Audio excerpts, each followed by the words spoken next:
Out in the pine-covered hills of northern Georgia, two brothers were inseparable. 10-year-old Jackson and his 6-year-old shadow, Noah, spent every summer day racing through the woods behind their family's farm in LJ.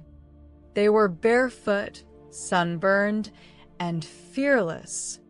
One blazing July afternoon, they were playing chase near the old quarry.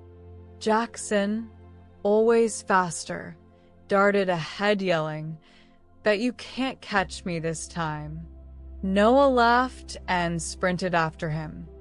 Jackson never saw the abandoned well hidden under kudzu and blackberry vines. One step, and the ground vanished. He dropped 20 feet into icy water with a scream that echoed off the stone walls. Noah skidded to the edge, heart hammering. Jackson was thrashing, gasping, going under. The farm was half a mile away, no adults, no phones, no time. Noah's eyes locked on an old galvanized bucket tied to a frayed rope hanging from a cedar branch. He grabbed it, flung the bucket down, and screamed, "Hold on."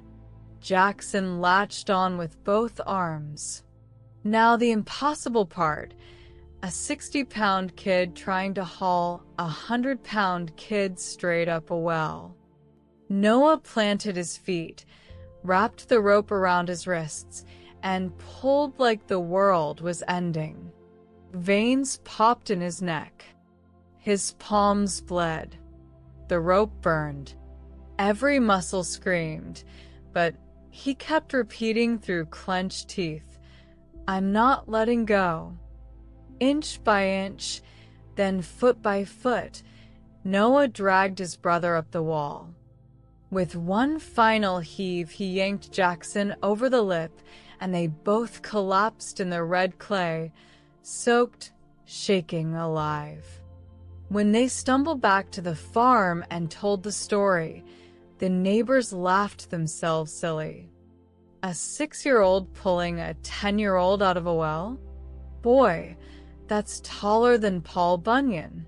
Nobody believed them, except Grandpa Silas, the quiet elder everyone respected. He sat the boys on the porch, looked at the rope burns on Noah's hands, and smiled slow. "Y'all want to know the secret?" he asked the crowd. "Ain't about how strong he was. It's about who was there to tell him he wasn't." He turned to Noah. "Out there in those woods, nobody whispered in your ear, 'You're too little. You can't do it.' Not the trees, not the birds, not even your own head. So you just did it." The porch went quiet. Grandpa Silas tipped his hat and finished, "We spend half our lives listening to people and our own doubts, telling us what we can't lift, can't finish, can't become." Noah didn't have that voice in the moment that mattered. That's why he found strength nobody knew he had, including himself. From that day on, whenever someone in LJ said something was impossible, the old folks would just smile and ask, "Was anybody out there telling Noah he couldn't?" Moral of the story: your limits are mostly made of words. Words other people said. Words you repeat to yourself. When the moment is big enough and the voice of doubt goes quiet, you'll discover strength you never knew was yours. Stop listening to who they say you are. Start proving who you can become.